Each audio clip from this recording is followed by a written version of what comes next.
Dan hari ini kita akan bawakan kepada anda dari LHDN itu sendiri untuk berbicara. Ada orang LHDN? Ada. Kau tak bahasa tadi ada suara-suara kecil. Kejap. Yang lain semua jangan lagi duduk. Ada kat sini. Ada. Kita bersama dengan Cik Rohaiza Abdul Fendi yang merupakan eksekutif hasil kanan 1 Cawangan Wangsa Maju Lembaga Hasil Dalam Negeri Malaysia. Apa khabar tuan? Terbaik. Baik, lembut dah. Tak pernah tanya lembut Saya macam ni. masuk tadi tak ada macam ni. Jangan. Tak, kita pun nama lebih kurang sama. Cik Rohaizat. Okey, jadi bersama dengan kita, bolehlah kita bercerita lanjut tentang boleh, apa ni, cukai kepada mereka yang berniaga atas talian. Dalam talian ni lah. Sebab keuntungan, sebab saya ada baca tau Cik Zat. Dikatakan kebanyakan orang berniaga dalam talian ni adalah mereka jutawan senyap. Ya. Macam mana tu, betul ke dia orang jutawan senyap? Baguslah. LHDN. Yelah, LHDN mungkin Yelah, nama senyap tu dapat cari dia orang ke tak dapat cari dia orang? Bagaimana caranya tu? Terima kasih Haiza. Nak rapat sikit je, rapat sikit. Orang ramai nak dengar. Saya pun nak dengar ni. Boleh dengar suara saya? Cantik. Okey, jutawan senyap ke tak senyap tu saya tak tahulah kan. Tapi as long as ada income, dan kita sebenarnya memang ada unit yang begitu yang akan menjejaki. Okay. Nampak perkataan dia menjejaki. Ke mana saja anda Menjejaki. Okey. kita akan carilah. So saya percaya sekarang ni trendingnya begitu. Strategi Muaz, Aiza. Orang sekarang ni banyak menggunakan platform online untuk bisnes dan income-nya luar biasa besar. Alhamdulillah. Itu saya rasa AG pun lebih kurang je kot. Banyak tu je. Jangan bocorkan review. Ini kita je. Okey. So kalau semakin besar income tuan-tuan dan puan di luar tu, secara online ke offline ke, tujuan ataupun tanggungjawab membayar cukai itu amat wajib untuk ditunaikan. Ingat, income tax senantiasa memerhatikan. Betul ke? Betul. Sebab kalau ada sebab Cik Izzat macam ni, ramai orang berniaga online ini, dia punya perniagaan tu besar, banyak, macam-macam platform yang ada. Jadi macam mana LHDN sendiri nak pantau? Sebab tu ini apa yang kita rasa lah kan. Betul. Sebab kita berniaga ni, kami ni berniaga kampung-kampung je, sikit-sikit je, sap-sap je, ambil sini hantar ke sana. Ya ke? Kereta besar nampak? Itu rezeki. Kereta tak ada tayar spare nampak? Kereta tak ada tayar spare. Okey. Jadi itu kereta hebat tu. saya lambat sikit tu. Kereta tak ada spare. Tapi hebat, dapat juga. Dapat tangkap. Jadi macam mana tu yang berniaga kecil-kecil ni yang rasanya macam jual sikit-sikit je. Saya nak jawab yang pertama tadi, Muaz. Kita ni kalau dalam berstrategi aja, kita akan beritahu musuh kita apa strategi kita. Saya tak boleh reveal macam mana income tax boleh detect. Betul tapi juga finally, insya-Allah apa juga income yang besar khususnya lah. Kalau besar tu lagi senang lah nak track kan. Yang kecil pun kita boleh track. Kita ada sistem kita. Don't worry. Kita ada team macam saya kata di awal tadi. Kita ada team untuk memantau aktiviti yang berlaku di online ini. Sama ada di platform FB ke Instagram ke Twitter ke mana-mana pun kita ada team untuk memantau. Dan jangan terkejut tiba-tiba empunya diri dapat surat daripada income tax untuk declare atau untuk jawab. Okey. Pendapatan begini datang dari mana? Kita ni the burden of proof ataupun bukti untuk kenyataan kami itu adalah terpulang kepada pembayar cukai. Okey. Untuk bisnes online ini tak kira besar atau kecil. Sebenarnya once you all ada bisnes saja, satu yang pertama kena buat adalah SSM. Betul. Dan yang kedua income tax. Tapi tak ada SSM pun income tax boleh berterusan, boleh bergerak. Tapi pairnya, partnernya begitu. Faham. Sebab itu kalau ditanya saya ada tak threshold ataupun kita panggil apa? Kita panggil banjaran ataupun jumlah minimum untuk pendaftaran nombor cukai pendapatan perniagaan. Saya kata perniagaan sebab penggajian berbeza. Perniagaan tak ada. Okey. Walaupun sikit, as long as ada income, wajib dengung je. Wajib boleh guna. Okey, wajib. Hukum dia wajib dengung untuk kita daftar nombor cukai, kemudian submit form. Okey, sekarang ni mungkin kesedaran itu ada di kalangan peniaga-peniaga kecil yang buat pertama kali nak berniaga, menjana ekonomi dan juga sebagainya. Hakikatnya ke mana yang perlu mereka pergi? Apa yang mereka takutkan sebenarnya? Sebenarnya itu bukan menakutkan. So apa yang Cik Aizat boleh kongsikan? Nak register kat mana? Berapa bayaran yang perlu dikenakan? Okey. Yang pertama sekali, kita ada platform untuk peniaga-peniaga kecil ni khususnya yang buat dekat rumah kan. Saya ni bukan ada kedai pun. Kenapa saya nak lapor? Itu bukan isu. Kedai ada ke? dekat rumah ke, as long as ada income. Itu konsep dia. Ada duit masuk. Ada duit masuk. Tak kira lah berapa banyak. Alah, tapi duit masuk. ni masukkan kadang je. Aduh. Tak kira. Sebab Ini yang tak bayar ni. Ini potensi ni nampaknya. Kita kira cukai setahun, Muaz. Dia mungkin dalam sebulan tu 3 kali 4 kali bayaran. Tapi kita cukai ni setahun. Baik. The whole year. Tapi tengoklah perniagaan tu, kalau kita nak pergi, sebab saya katakan topik kita ni Haji, Muaz, Haiza, topik yang berat. Betul. Cukai ni satu benda yang berat, tapi indah dan bermanfaat. Ingat yang indah tu apa? Indah dan bermanfaat. BIB, berat sebab dia technical, very technical. Okey. Semua orang lagi. Yes. Sampai dalam program lawak pun dia membicarakan apakah lembaga yang anda takut. Yes. Lembaga hasil. Panggil ustaz pun tak boleh jalan ni. Panggil ustaz pun tak boleh jalan. Yang indah tu adalah manfaat. Okey. Manfaat yang kita sampaikan. Kami of course lah indah. Income tax dapat collect duit. Tapi kami salurkan duit itu kepada kerajaan. Kita ni agen aja lah. Bahasa bakunya agen. Agen. Agensi, ya. Apa agen kan? So, agen saja. Kita dapat bagi kerajaan. So kerajaan akan gunakan sumber yang ada ini untuk kemakmuran rakyat. Ya. Itu indahnya. Manfaatnya pada hari ini, Facilities, ini merupakan sharing knowledge. Alright. Anda tak dapat mudah untuk sharing knowledge sebegini rupa. Terima kasih Cool FM yang sentiasa cool. Alhamdulillah.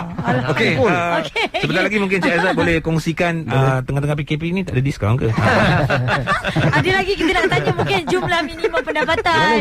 Okey, jadi untuk anda ada pertanyaan tentang apa cukai atas talian ni, call kami 037722 5656, WhatsApp juga 0172765656. Okey, kita masih lagi bersama dengan Cik Rohaizat pada pagi ini, wakil daripada LSDN. Okey, sebenarnya apa yang kita nak bagi tahu kepada pendengar-pendengar Cool FM, fokusnya lebih kepada pengenaan cukai untuk yang berniaga atas talian ataupun online ini.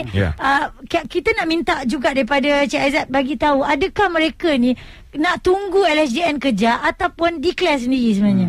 Oh, betul. Okey, ini soalan cantik sebenarnya. Dari orang yang Macam orang yang cantik. Daripada orang yang cuba nak lari. Jangan tunggu. Saya punya kita jangan tunggulah. Baik. Kita senantiasa memerhati, macam saya kata pada tuan-tuan dan perempuan tadi, Azhar tadi, Muaz dan juga Haji, lebih baik kita volunteer lah. Sebab macam saya kata di awal tadi, as long as ada income, kita pun tak letakkan limit. Kalau Haji dapat 1,000 pun boleh berlaku, sebab dia ada treatment beza. Azhar, Muaz. Kalau penggajian dia ada income threshold. Yes. 37,000 threshold tu maksudnya adalah banjaran dia kan. 37,300 lebih untuk setahun. Baik. Selepas tolak EPF. Maknanya lebih kurang dalam sebulan 3,000 lebih lah. Itu clear cut untuk penggajian. Faham. Tapi bisnes tak ada. Betul. Sebab itu saya kata ada je income masuk dalam penyata bank dan apa semua, lapor. Sebab apa?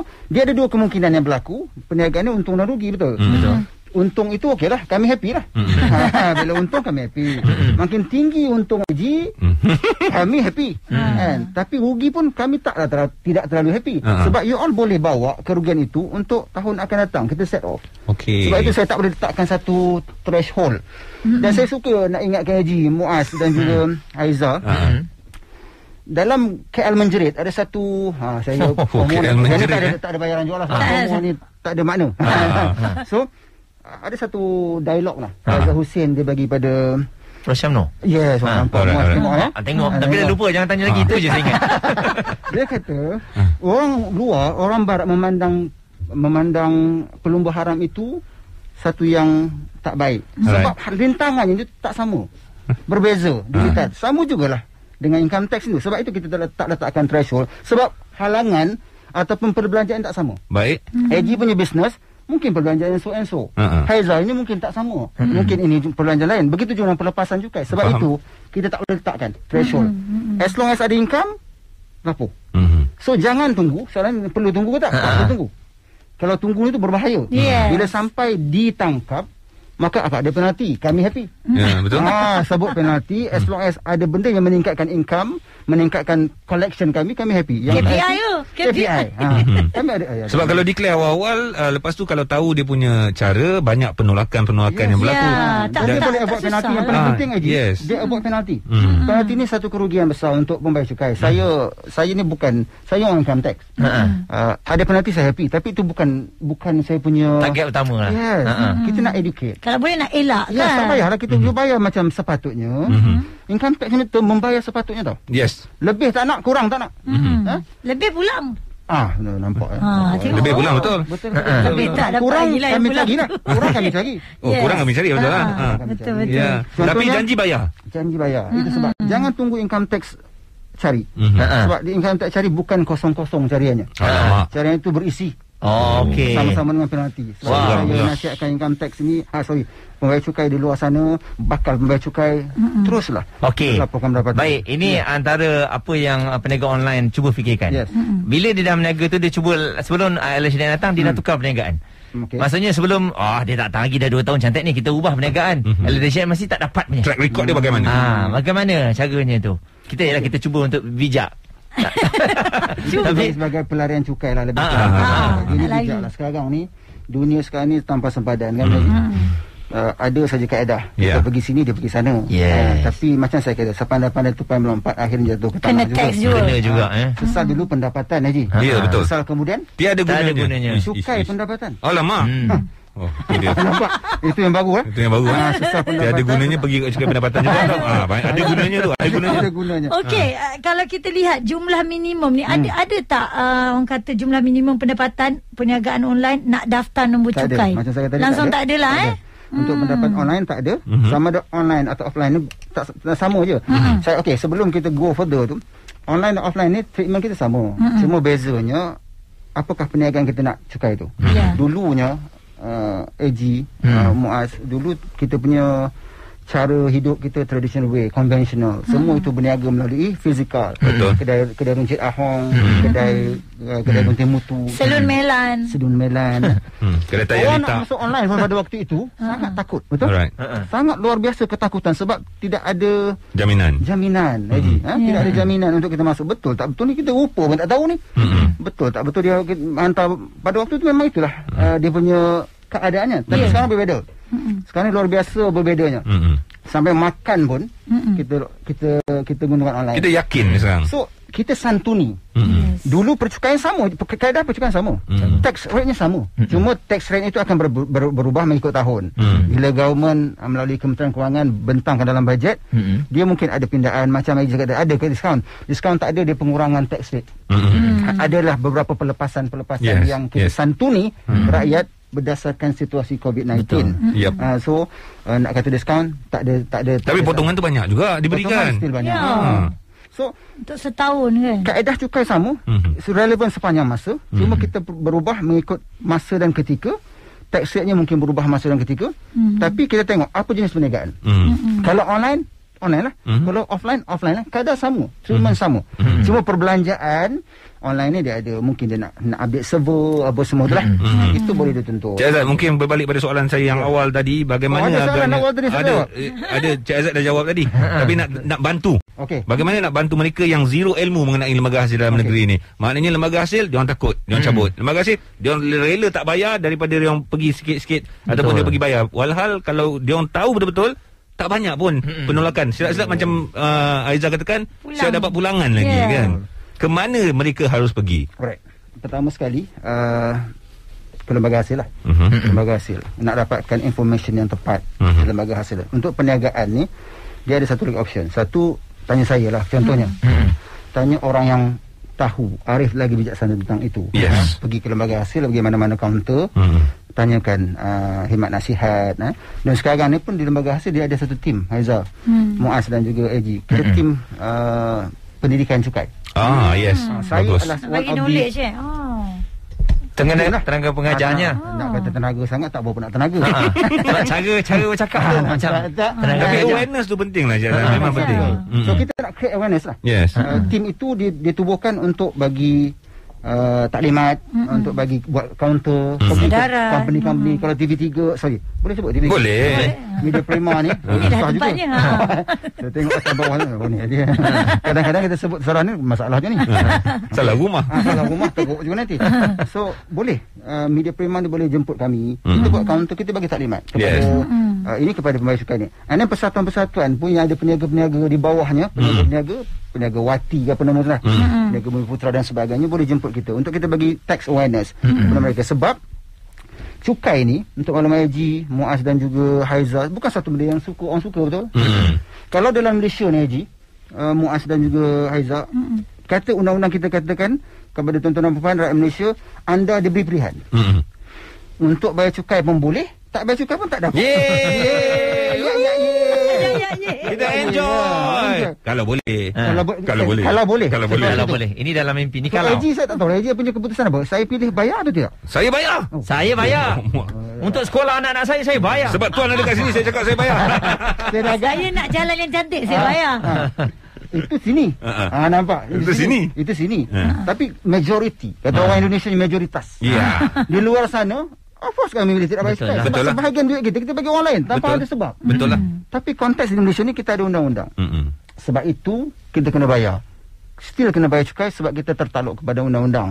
Sebab itu saya kata, sebab itu orang banyak melarikan diri sebab cukai ni satu benda yang tidak mengembirakan. Dan diorang tidak tahu, diorang tidak ambil tahu. Diorang hanya takut saja kan. Kalau dia tahu sebab sebenarnya dia hanya memikirkan duit dia yang betul telah dipotong. Buat apa nak bagi kan macam tu. Contohnya saya di bisnes, saya penat kot buat bisnes ni. Income tax masa saya tiba-tiba nak bagi income tax kan. Income tax masa saya susah kau tak datang pun. Memang kami tak datang sebab kami hanya tax pada keuntungan. So yang rugi kita akan tax. Rugi boleh brought forward. So berbalik berdasarkan di mana kita nak santuni orang macam ni, satu melalui platform counter, yang keduanya mungkin melalui tax agent. Boleh tax agent ni membantu income tax sebenarnya. Tax agent ni kita rantik di luar sana. Mungkin boleh dapat khidmat nasihat daripada tax agent di luar sana tapi kena buat bayaran sikit lah. Okey, kejap lagi kita akan sambung dengan Cik Aizat ni. Best lah berborak ni kan. Saya nak tanya Cik Aizat lagi. Kita bagi contoh negara-negara yang soalan terlebih dahulu soalan bagi tu contoh-contoh negara yang kenakan tax tapi tinggi pada Malaysia. Okey. Lebih tinggi mungkin Cik Aizat dah ada nama-nama yang boleh. Kalau boleh keliling kita je lah dulu. Tak adalah sakit hati sangat. Sebab tenaga pengajar mesti tahu kan. Jom kita dengarkan topik berkenaan dengan pengenaan cukai untuk perniagaan atas talian. Saya rasa ini antara topik yang sangat menarik, awareness lah. Sebab itulah kita jangan takut dengan lembaga hasil dalam negeri. Kan, jangan takut dengan lembaga hasil dalam negeri. Kita kena tahu, kita kena ada ilmu. Jangan orang cakap tu melarikan diri. Sebab tu kadang-kadang tak declare ataupun tak register, tak declare tiba-tiba 7 tahun lepas punya cerita, kena korek balik, kena bayar balik semua. Sebab apa? Awareness itu tak ada. Ini kalau orang macam tu macam mana? Sebab kalau kita tengok kan, orang yang meniaga ni online dia tak tahu. Lepas tu tiba-tiba dah 5 tahun datang pula stamp dalam satu amount yang banyak. Ini jam ni. Itu yang antara dua, sama ada dia nak lari juga, masih lagi nak lari ataupun dia nak selesaikan. Macam mana caranya tu? Itu yang saya cakap tadi di awal tadi, Muaz. Kalau kita tunggu income tax datang kita, ni kesan dia bukan saja penalti, dia akan kita panggil bahasa Johor apa?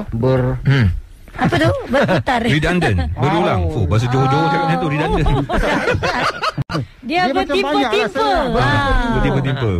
Kita tak akan hanya setahun. Kita akan tengok tahun-tahun ke belakang.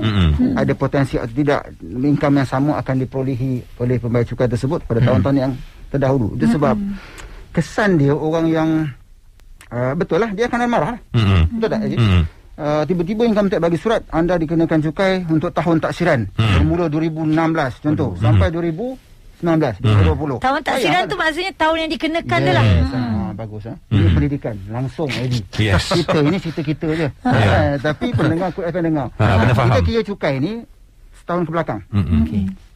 Bila saya sebut tentang tahun taksiran 2020 adalah pendapatan the whole year tahun taksiran 2020. Starting from 1 bulan 1 2020 sampai 31/12/2020. Itu maksud tahun taksiran lengkap. So bila income tax menjumpai tuan-tuan dan puan, tak kira di mana, sebab kita ni ada banyak unit, ada banyak department.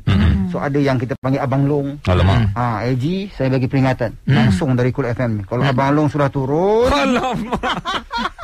There's no Kebetulan. way out. Dia pun takkan, dia memiliki banyak peruntukan undang-undang. Dia boleh buat lebih daripada apa yang cawangan-cawangan. Itu Abang Long lah. Abang Long. Kenalah Cik Izzat cakap sebab yang ni Abang Long kita. Abang Long biar jumpa Abang Long. Saya nampak AG ni pun berpotensi. Saya dah jumpa dah borak-borak. Satu sekarang ni online dulu online dia tradisional betul. Dia jual beli je. Sekarang ni dah tak lebih dari tu. Dia ada paid review betul. Alamak.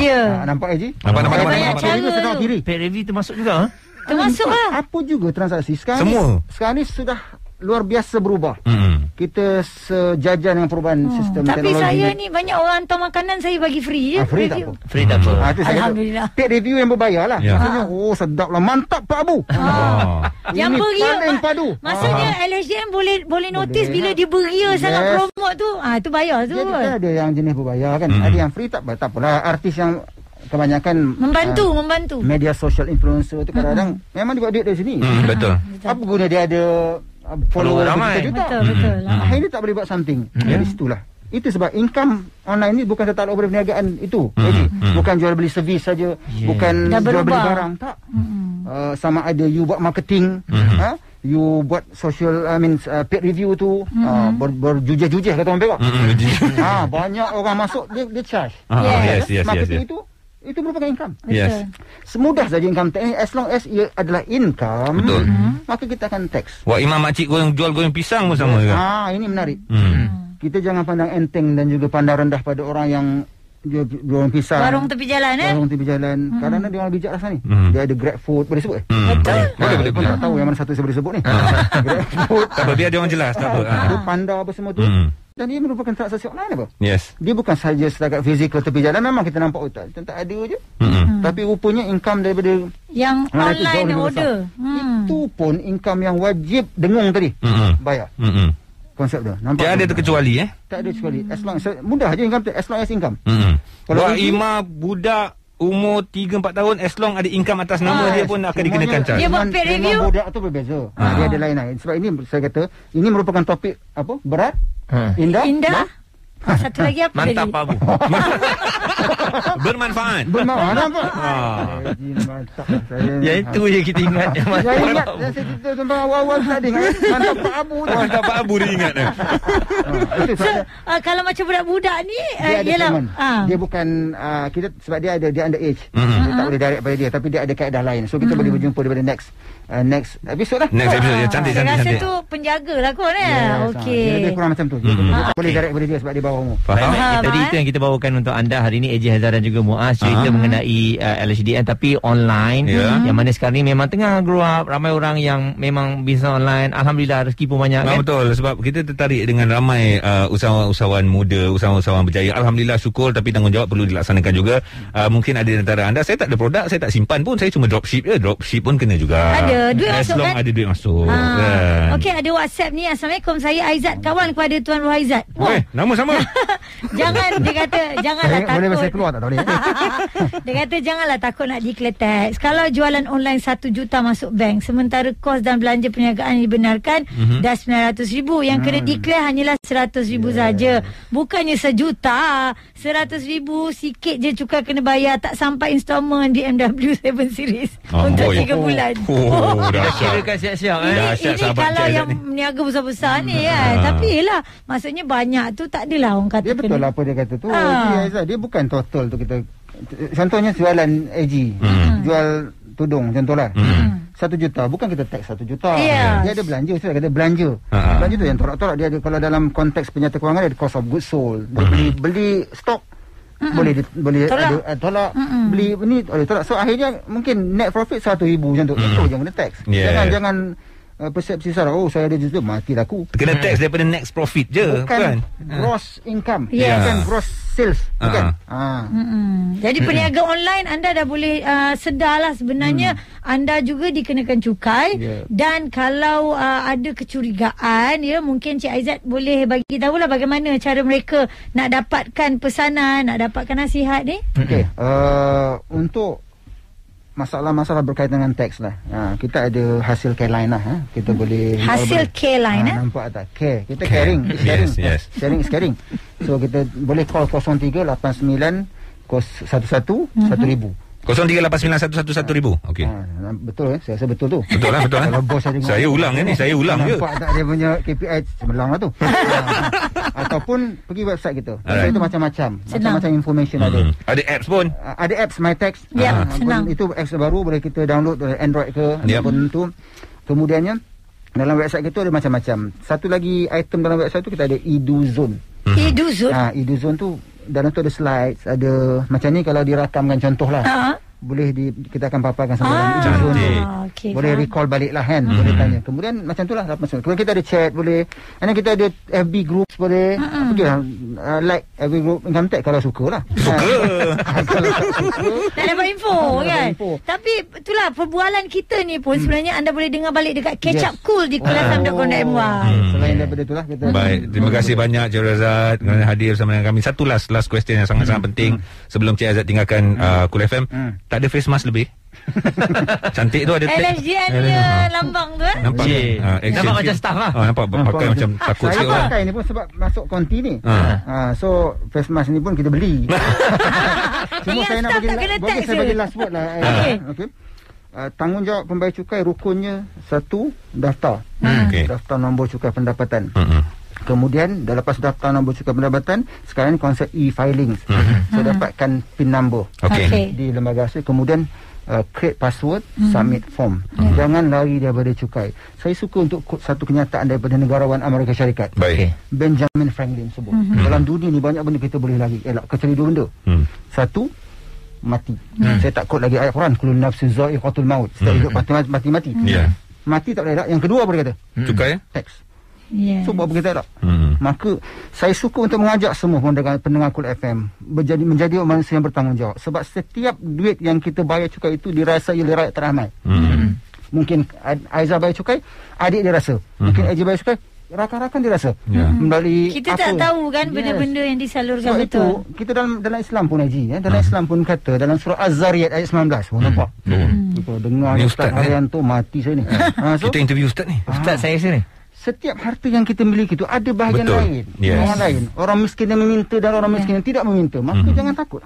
Maka yakinlah setiap satu yang kita sumbangkan ini dirasai rakyat teramai. Anda menjadi seorang hero lah bagi saya. Pembayar cukai ini saya sangat selut. Kita sanggup korbankan sebahagian duit kita untuk dirasai. Bukan semua menjadi pembayar cukai. Eji, bukan semua. Tak semua orang dapat layak menjadi pembayar cukai. Banyak orang yang ada income stage-nya tertentu. Orang yang ada bisnes memperoleh pendapatan saja yang berupaya untuk membayar cukai, contribute income dia. Jadi pendapatan anda akan dilihat. Kalau tak kena, tak payah bayar kan? Simple lah sudah. Baik. Jangan takut. Terima kasih. Itu dia Cik Razak. Saya dah berani dah. Dari LSDN, kita harap anda semua jelas dengar. Sekali lagi nak dengar boleh ke Catch Up Cool di kulafm.com.my tentang cukai ni, okey? Eji Haizat dan juga Muaz bersama dengan Cik Aizat dari LHDN. Kami berkongsikan dengan anda Cool Talk pagi ini. Perniagaan online, awas anda juga dikenakan cukai. Tetapi jangan takut, anda kena cari ilmu tu. Kena banyak bertanya. Sebab tu kita hadirkan Cik Haizat di sini. Jangan bimbang, jangan takut-takut. Nak tanya soalan, tanya je. Kita orang ada kat sini. Kita orang cover-cover soalan anda tu. Okey, 017-276-5656. Sebab saya percaya Lembaga Hasil Dalam Negeri pun menerima banyak sangat persoalan-persoalan yang membabitkan dengan faktor keuangan itu sendiri. Terutama sekali dalam pandemik COVID-19 ini, tak ada untung. Tak ada untung langsung. Macam mana nak bayar LHDN? Maksudnya dia tak bertanya tapi dah marah dulu. Maksudnya kalau tak ada untung, macam seperti Cik Izzat kata tadi, tak adalah, dia tak ada datang lah. LHDN takkan datang kepada anda. Tapi semua, kan? LHDN ada. Okey, ni ada satu persoalan yang menarik jugalah. Tolakan pelepasan, adakah ia terms yang sama ataupun berbeza ni Cik Azad? Okey, dua-duanya boleh tolak. Okey. Termnya maksudnya sama. Tapi di dalam income tax ni untuk makan gaji, dia hanya akan ada dapat pelepasan saja. Pelepasan tu tolakan daripada jumlah asas income-nya. Income makan gaji adalah makan gaji lah. Gaji yang dibayar oleh kalau majikan gaji ni semua media prima bayar. So daripada itu kita tolak pelepasan. Itu pelepasan individu, 9,000, pelepasan anak, pelepasan insurans, pelepasan ibu bapa, pelepasan gaya hidup. Itu merupakan pelepasan. Tapi untuk perniagaan, dia ada perbelanjaan yang boleh dibenarkan di bawah subsection 33.1 Akta Cukai Pendapatan 1967. Belanja-belanja yang wholly and exclusively, semata-mata dan keseluruhannya untuk mendapatkan income itu boleh ditolak. Okey, Cik Azad, satu situasi Saya kerja dengan Media Prima. Media Prima tak bayar saya tau, bayar company saya. So di situ saya dapat pelepasan ke atau penolakan? Sebab saya tak dapat direct under nama Muhammad Azmi Selamat. Ada nama penuh tu ya. Saya dah tulis. Nama kawan. Betul. Saya kenal kawan dia tu. Nama kawan. Satu lagi kawan backup. Okey, ada syarikat. Itu nama kawan saya Muhammad Azmi Selamat. Nama syarikat dia AG. Contohlah. Baik berat dia. So dia bayar dekat syarikat. Saya ni macam mana? Saya ambil gaji dekat syarikat saya. Okey, sekarang ni syarikat tu senang berhad ataupun dia ada sole proprietor, enterprise. Okey. Tak ada berat-berat, tak ada. Okey lah, kita ambil enterprise lah. Enterprise. AG akan dapat 2. Okey. Macam tu, pelepasan tolakan satu memang ini merupakan kaedah biasa lah. Sekarang ni orang-orang yang besar-besar, nama besar macam AG, Aiza ni dia memang macam tu. Bijaksana. Itu bijaksana bagi saya. Dia ada company sendiri untuk uruskan any income masuk dalam company. Dia tak masuk direct pada dia. Maksudnya dia anggap sebagai income company. Dalam kes ni enterprise lah contoh. Bila enterprise, dia ada tolakan perbelanjaan dia dibenarkan Section 331 dia boleh tolak. Selepas tapi AG kena hire someone lah. Maksudnya ada tax agent ataupun orang yang buat account. Dalam tu dia akan ada penyata kewangan. Katalah sekretari buatkan lah. Sekretari buatkan daripada penyata bank apa semua dapat untung bersih. Untung bersih tu dia ada kaedah pengiraan seterusnya. Tambah dengan belanja-belanja yang tidak dibenarkan. So itu yang kita dapat baki cukai yang jumlah pendapatan yang kena cukai. So dari situ perbelanjaan dah tahun awal dalam penyata kewangan tu telah ditolak perbelanjaan. Tolakan yang berjaya. So bila nak berlapor dalam borang, kita panggil borang B. Untuk kes ini sekarang ni kebanyakan online B lah. Syarikat borang C. Itu perkara berbeza. Untuk yang online macam contohnya online kata online ke macam AG ni enterprise borang B. So Senang Berhad C tadi. Senang Berhad C. Senang Berhad ke C. Alright. So untuk yang AG dalam kesnya borang tu B. Next time dia berubah lagi. So tapi sekarang ni dia akan ada prefix number dia panggil yang depan tu SG atau OG mungkin ada perasaan bukan AG. OG ni apa original ke? SG dan OG sekarang. OG original. Next time kita ubah. Sekarang ni SG dan OG. SG tu salary group. Awak yang makan gaji macam saya. Saya tak pandai bisnes. Saya pandai bisnes. AG pandai bisnes. Muaz pun pandai bisnes. Saya pandai berbasikal. Itu SG. Makan gaji. Salary group. Bila pergi kepada OG, others group. Lain daripada salary. So dalam kes AG ni dia sepatutnya OG. Sepatutnya. Walaupun ada SG. Katakanlah okey. Dia tak boleh jadi dua. Macam-macam soalan ni. Salah satu. Dia salah satu. Tak boleh jadi kalau dua. dua orang tu makan gaji dan buat kerja sendiri, dia akan ada OG file. Dan dia akan gunakan OG saja. OG file. Dia tak akan ada SG dua. dah tak laku dah. Dia tak akan dapat ada dua. Dia mustahil hukum dia. Nampak tak? Tapi maksudnya macam tu dia memang lebih kepada OG lah. Dia tak kisahlah maksudnya kalau dia ada dua income, kalau dia ada hanya salary group dia akan ada SG file saja. Tapi kalau dia ada income selain SG, selain daripada income makan gaji, makan gaji, dia kerja akan ada tu. OG. Dan dia akan pakai OG saja. Dia akan pakai OG. Dia tak akan ada SG. Mungkin satu dia. ketika dulu mula-mula kan dia datang ke KLAG kan. Sebelum dia terkenal dari sebuah desa. Dari sebuah desa dia makan gaji kan. Macam tahu pasal sejarah hidup. Saya risau. Sebelum saya datang Muaz, saya buat kajian. Muaz, kita kan jemput lembaga. Jangan terkejut bila saya keluar nanti surat datang. Jangan buat hal. Masalahnya dia tahu pula aku duduk mana. Dahsyat betul lah. Sebab tu saya Aizah duduk Seri Kembangan dulu. Saya tahu. Saya buat kajian. Okey, so AG tadi dia akan ada file OG lah. So, mana dia akan selepas you dah dapat tolakan daripada penyata pendapatan, ada belanja yang dibenarkan. Akhirnya dapat untung net profit, untung bersih. So dia ada kita panggil tax computation bla bla bla, dia ada pendapatan yang kena cukai. So daripada situ you masuk ke dalam borang B you all. So akan boleh tolakkan, akan masukkan pendapatan. Kemudian ada satu lagi bab pelepasan cukai. So dua kali ditolakkan. Satu yang direct kepada income, satu lagi adalah pelepasan yang dirasai oleh sama ada SG ataupun OG. Pelepasan tersebut tadi pelepasan individu. Maknanya Cik jangan confuse kalau anda buat 2 atau 3 kerja pun anda akan tetap gunakan yang OG sahaja sebab dari perniagaan sendiri. Ada gaji, ada bisnes, ada gaji, ada commission, ada gaji, ada insurans, contohnya punya pendapatan itu adalah OG. Borangnya adalah B. Kalau gaji saja borangnya B. Maknanya segala gaji yang kita perolehi, makan gaji ataupun sendiri, kita akan kumpulkan masuk dalam B. Yes, masuk dalam satu borang saja B. Okey, jadi pendengar yang berniaga online jangan risau tau. Ini dia punya details. Kalau ada di antara anda nak lagi tahu, hantar je WhatsApp ataupun anda sendiri punya pembayar cukai tegar boleh 017 276 Sabar. Apa-apa boleh datang ke pejabat. Nampak macam mana? Sebab saya nak ingatkan, yang buat online ni kebanyakan makan gaji. So mereka adalah borang B. OG lah OG lah. Okey, baik. Adinda kekayaan